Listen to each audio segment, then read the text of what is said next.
हम 12वीं की अनिवार्य हिंदी पढ़ रहे हैं। पाठ है दूसरा। पाठ का नाम है सूरदास और ये इसका भाग सूरदास का भाग 2 चल रहा है। तो इसमें ये सूरदास के पद है वो पढ़ रहे हैं हम। तो इस इनके पदों में बताया है कि जब श्री कृष्ण थे मथुरा चले गए तब उद्धव को मतलब मथुरा जाने के बाद में गोपियाँ थी वो उदास रहने लगी उनके प्रेम के वियोग में, जिसके कारण श्री कृष्ण ने उद्धव को क्या किया था, गोपियों को योग का संदेश देने के लिए भेजा था। तो उद्धव था वो गोपियों को योग का संदेश देते, लेकिन वो गोपियाँ हैं वो कहती है कि हम तो श्री कृष्ण के प्रेम में रमी हुई है, इसलिए हमारे लिए योग का संदेश किसी काम का नहीं है। तो इस प्रकार की इनके पदों में बताया गया है।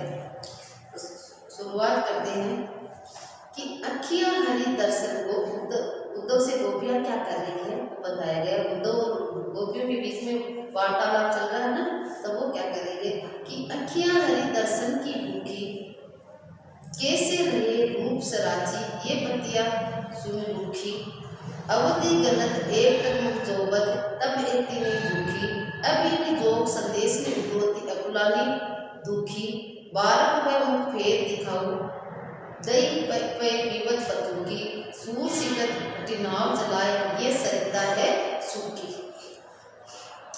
तो क्या इसमें क्या बताया गया है कि गोपियाँ हैं वो उद्धव से कहते हैं कि हमारी आंखें हैं वो श्री कृष्ण के प्रेम में रमी हुई है और वो अखियाँ मतलब श्री कृष्ण की राह देखते हुए भी नहीं झुकी थी। जो आपकी ये आप ये जो निर्गुण का संदेश देकर हमें अपनाने के लिए करे तब ये हमारी आंखें वो झुक गई। ये बात इस पद में कही गई है। तो हरि आया है श्री कृष्ण के लिए। रूप सराची का अर्थ होता है प्रेम में रंगी हुई। रूप सराची का अर्थ होता है प्रेम में रंगी हुई। बत्तियां भी सोती है बातें, रूखी भी सोती है बातें, मतलब रूखा सूखा कहा जाता है ना बात।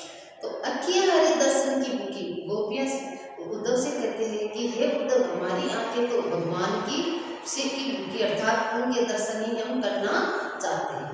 हमारी आंखें तो भगवान के दर्शन ही करना चाहते हैं। कैसे रहे रूप सराची ये बत्तियां सुनी रूखी, कि ये हमारी आंखें है वो श्री कृष्ण के प्रेम में डूबी हुई है और तुम जो ये योग की बातें कहते हो ये बातें हमें रूखी मतलब अच्छी नहीं लगती है। इन आंखों को अच्छी हमारे मन को अच्छी नहीं लगती है। अवधि गलत, अवधि में तो सोता समय, गलत का अर्थ होता है गिरना। एक टक लगाए हुए, मग में सोता रास्ता, जोबत में जाना, झुकी का अर्थ होता झुकना। तो ये तो गए इसके कठिन शब्द क्या है कि अवधि गलत एक टकमुख जोबत तभी इतनी नहीं झुकी, कि श्री कृष्ण के आने के समय को और उनके रास्ते को देखते हुए उनके राह को देखते हुए मग जोबत में रास्ते को देखते हुए तब इतनी नहीं झुकी, तभी ये आंखें इतनी नहीं झुकी है जो आपके योग का संदेश आप दे रहे हो, जिसके कारण हमारी आंखें क्या हो गई है झुक गई है। अब इन योग संदेश तो अति गुलानी दुखी। तो योग इस योग का आया है, संदेशों का अर्थ था संदेश, अकुलानी व्याकुलता से, अकुलानी का अर्थ था व्याकुलता से। तो क्या करे गोपी आगे, अब इन्हें योग संदेश तो अति गुलानी दुखी कर इसी योग के संदेश के कारण हमारी आंखें है बहुत ही व्याकुल हो रही है। इस योग के संदेश को सुनकर हमारी आंखें बहुत अधिक दुखी हो रही है।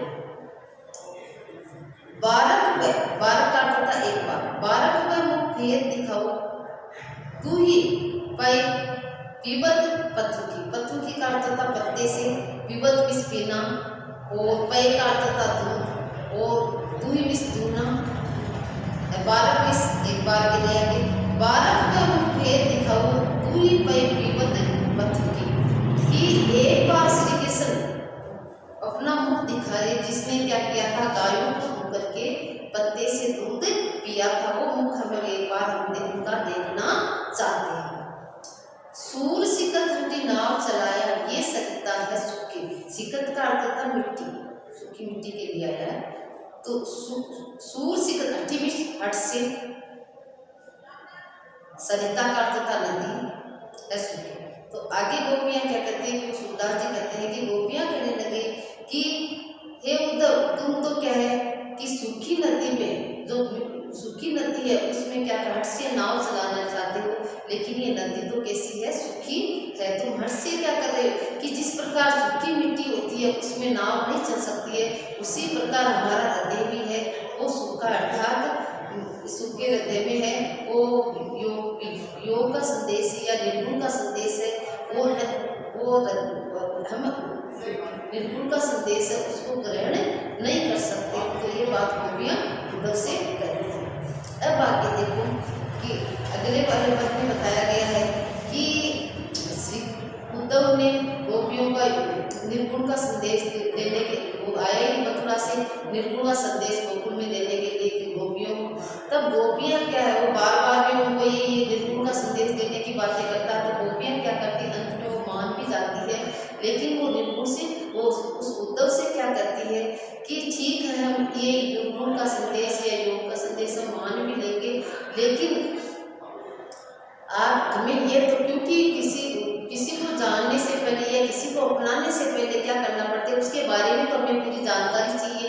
क्योंकि ऐसा होता भी है कि जब हम किसी से पहली बार मिलते हैं तो उसका परिचय पूछते, उनके बारे में पूरी जानकारी रखते, उसके बाद में ये क्या है कि उससे मित्रता करते। तो गोपियां भी क्या कहती है कि ठीक है, हम इस निर्गुण संदेश को ग्रहण भी, अपने मन में ग्रहण भी कर लेंगे, लेकिन आप हमें ये तो बताओ कि ये निर्गुण देश के वासी कौन है, कहाँ रहता है, इसके माता पिता कौन है, इसकी पत्नी कौन है, और कौन से रंग या वेश में ये रंगे हुए, ये सब निर्गुण के बारे में जानकारी दो, उसके बाद ही हम इस निर्गुण को अपनाएंगे। तो अब देखो क्या है, निर्गुण कौन देश को वासी, प्रश्न कर रही है गोपियां उद्धव से कि ये निर्गुण है, आप बार बार में निर्गुण का संदेश या योग का संदेश देने के लिए कर रहे हो, लेकिन ये निर्गुण वासी है कौन से देश के में निवास करते हैं। मधुकर आया उद्धव के लिए, हंसी समझ आए, हंसी में नहीं समझना कि हम हंसी में नहीं कह रहे हैं। सो में सोगंद होता है, सांच में सत्य, हंसी में मजाक। कि गोपियां उद्धव से क्या कहती है आगे कि मधुकर, हे उद्धव, हंसी समझाए, सांच पूछ दे कि आप हंसी में मत समझना, हम सौगंध देके पूछती है, सांच न हंसी, और इसको मजाक में भी मत लेना। तो गोपियां उद्धव से क्या कहती है कि हे उद्धव, तुम इस बात, हम जो निर्गुण देश के बारे में पूछ रहे हैं, निर्गुण वासी से पूछ रहे कि वो कौन से देश में रहते हैं, तो हम हंसी में ये बात में आपसे नहीं पूछ रहे निर्गुण के बारे में, निर्गुण भक्ति के बारे में, सो दे पूछते, हम सौगंध देकर आपसे पूछते हैं, साच न हंसी, और सत्य बोल रहे हैं, हम हंसी मजाक नहीं कर रहे। को है जनक कि इसके पिता को, जनक किस पिता, जननी मिस माता, को कहियत कौन नारी, को दासी, और इसकी पत्नी कौन है और कौन इसकी दासी। इस तरह से गोपियां उनका परिचय, निर्गुण भक्ति का परिचय वो पूछती है। कैसे वर्ण, उसका वर्ण कैसा है, भेष है कैसे, उनका भेष कैसा है, कैसे रस में विलासी, और कौन से रस की वो इच्छा रखते हैं। पाओगे, फिर आगे गोपियां क्या कहती हैं, पाओगे पुण्य कियो आप जो रे करने को गासी भी सकते हैं कि जो इसमें क्या कहती है गोपियां, पाओगे पुण्य कियो जो आपने की, जो जैसा करेगा वैसा ही पाएगा। ये बात हम सत्य कह रहे कि जो कहा भी गया है कि जो जैसा करता है वैसा ही, जैसा कर्म करता है व्यक्ति वैसे ही उसको फल मिलता। तो गोपियां भी वो क्या कहने लगे उद्धव से कि हम ये सब आपसे जो पूछ रहे हैं वो सही में पूछ रहे हैं, और अगर आप उसके बारे में झूठ बोलोगे, निर्गुण ब्रह्मा के बारे में आप हमसे झूठ कहोगे, तो आप जो कहोगे वैसा ही, आप जैसा कहोगे वैसे ही आप पाओगे अपना, कि जो करता कहता वैसे जो करता वैसे बढ़ता है, तो ये बात गोपियाँ कहती हैं। और ये बात हम असत्य नहीं कह रहे, सत्य कह रहे हैं कि जैसा करेगा वैसे ही बढ़ेगा। ये बात हम सत्य कह रहे हैं, असत्य नहीं कह रहे हैं। सुनत मोल हवे रहो ठग्यो सो सुर सबे मति नासी। सबे मति नासी, मति का अर्थ था बुद्धि, नासी में नष्ट हो गई है। सुनत मोल, उनकी बातों को सुनकर के सूरदास जी क्या कहते हैं कि अंत में वो उद्धव था, गोपियों की बातों को सुनकर मौन चुप हो गया और वो ठगा सा रह गया। और वो मन में क्या सोचने लग गया कि इन सब गोपियों की तो क्या हो गई है, बुद्धि नष्ट हो गई है, ये बुद्धि मारी गई है, जिसके कारण ये गोपियां इस तरह की बातें कर रही हैं। अब आगे देखो कि गोपियां को उद्धव से क्या कहती है कि जब श्री कृष्ण थे उस समय तो ये जो गोकुल में जो वन थे, बगीचे थे, नदी जो यमुना नदी थी, सब अच्छे लगते थे। लेकिन अब श्री कृष्ण मथुरा चले गए, उसके बाद में ये सब हमें अच्छे नहीं लगते हैं। कि बिन गोपाल बेरिन भई कुंजे, तब ये लता लगती अति शीतल। अब भई विषम ज्वाला की कुंजे, व्रत बहती जमुना खग बोलत, व्रत कमल फूले अली गुंजे। पवन पानी घनसार संजीवनी, दधि सुत किरण भानु भई पूंजे। एक दो कहो माधव सो विरह कंदन करी मारत पूंजे। सूरदास प्रभु को मग जोबत, अंखियां भई बरन जू पूंजे। अब पहले इसके कठिन शब्दार्थ देख लेते हैं। बेरिन बेरिन का अर्थ था बेरी, पूंजे का अर्थ था वन, पूंजे का अर्थ वन।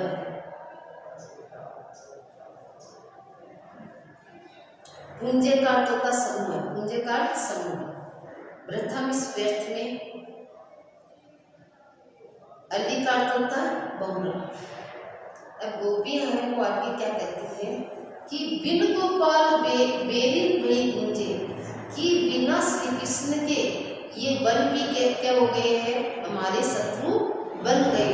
क्योंकि गोपियों ने श्री कृष्ण के रास साथ में क्या की थी, रास लीलाएं की थी। तो वो क्या कहते वनु ने रास लीला की, इसलिए वो करती है गोपियां कि बिन गोपाल बेरन भई गुंजे, ये वन है वो श्री कृष्ण के बिना क्या बन गए, हमारे शत्रु बन गए या बेरी बन गए। तब ये लता लगती अति शीतल, जब ये लताएं थी श्री कृष्ण थे तब तो ये बहुत शीतल लगती थी। अब वही विषम ज्वाला से पूंजे, लेकिन अब वो विषम ज्वाला के समूह के समान हो गई है, क्या लताएं हैं, क्योंकि वो पहले ठंडी थी, अब ये क्या आग की तरह हमें लगती है। वृथा बहती जमुना, ये यमुना नदी है वो भी व्यर्थ में बह रही है, क्योंकि यमुना के किनारे भी उन्होंने रास लीलाएं की थी। वनु में भी श्री कृष्ण ने गोपियों के साथ में रास लीलाएं की थी। तब जब श्री कृष्ण से थे तब तो ये सब चीजें गोपियों को बहुत अच्छी लगती थी। वृथा बहती जमुना, तो व्यर्थ में है, यमुना नदी है वो व्यर्थ में ही बह रही है। वृथा कमल फूले अली गुंजे, और व्यर्थ में कमल खिल रही है और कमलों पर जो भंवरे हैं वो गुंजन कर रहे, वो भी क्या है, व्यर्थ में गूंज रहे हैं। जो भंवरे कमल खिलते थे वो श्री कृष्ण के समय ही अच्छे लगते थे, अब वो हमें अच्छे नहीं लगते हैं। अब है पवन पानी घनसार, पवन में सभा होती है और घनसार में सोता कपूर। संजीवनी अमृत के समान, दधि चंद्रमा के लिए आया है, भानु सूर्य के लिए वही गुंजे जला रहे सूरज।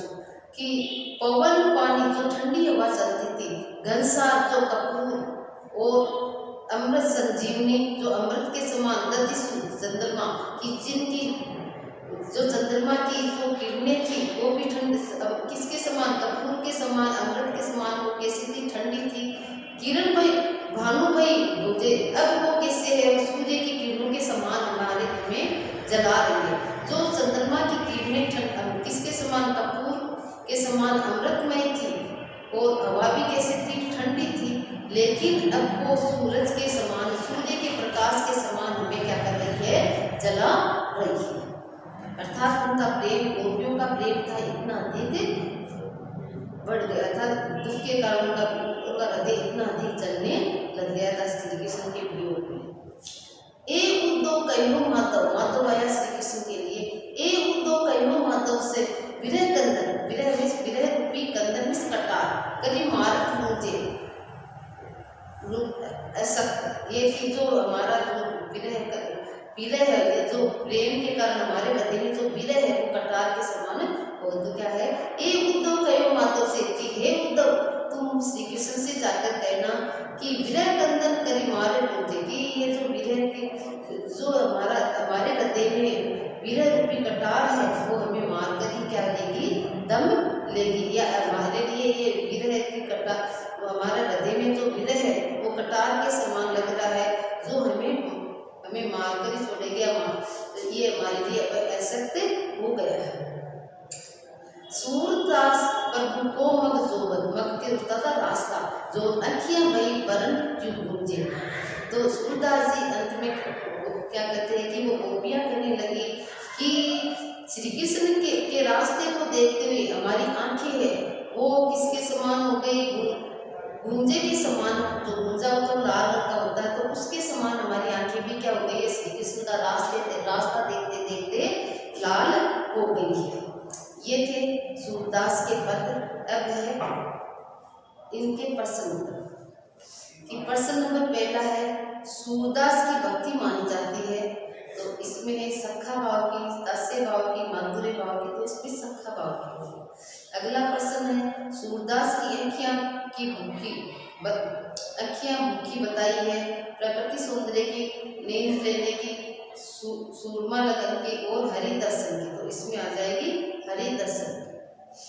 प्रश्न नंबर छोटे वाले एक एक लाइन के कि उद्धव को गोपियों ने ऐसी कौन से प्रश्न किए कि उद्धव ठगा सा रह गया। प्रश्न किया था ना कि क्या प्रश्न किया था गोपियों ने जिसके कारण उद्धव ठगा सा रह गया। तो गोपियों ने उद्धव से प्रश्न किया था कि जो निर्गुण माँ है, जो है आप जिसका संदेश हमारे लिए लेके आए हो, वो कौन देश के वासी है, उसके पिता कौन है, उसकी माता कौन है, उसकी पत्नी कौन है, इन सब, और कौन से रस के वो विलासी है। इस तरह से उन्होंने प्रश्न किए, गोपियों ने प्रश्न किया, जिसके कारण गोपियां है वो ठगी सी रह गई। अगला प्रश्न है, हारीर पक्षी की क्या विशेषता होती है। हारीर पक्षी की ये, तो इसका उत्तर होगा हारीर पक्षी की ये विशेषता होती है कि वो अपने पंजों में लकड़ी को दबा के दिन रात रखता है, ये इसकी विशेषता होती है। अब अगला प्रश्न है, उद्धव को, गोपियों को उद्धव का योग संदेश किसके समान लगा। तो इसका उत्तर होगा गोपियों को उद्धव का योग संदेश है वो कड़वी ककड़ी के समान लगता है। ये थे प्रश्न उत्तर। आज के लिखने का नमस्कार।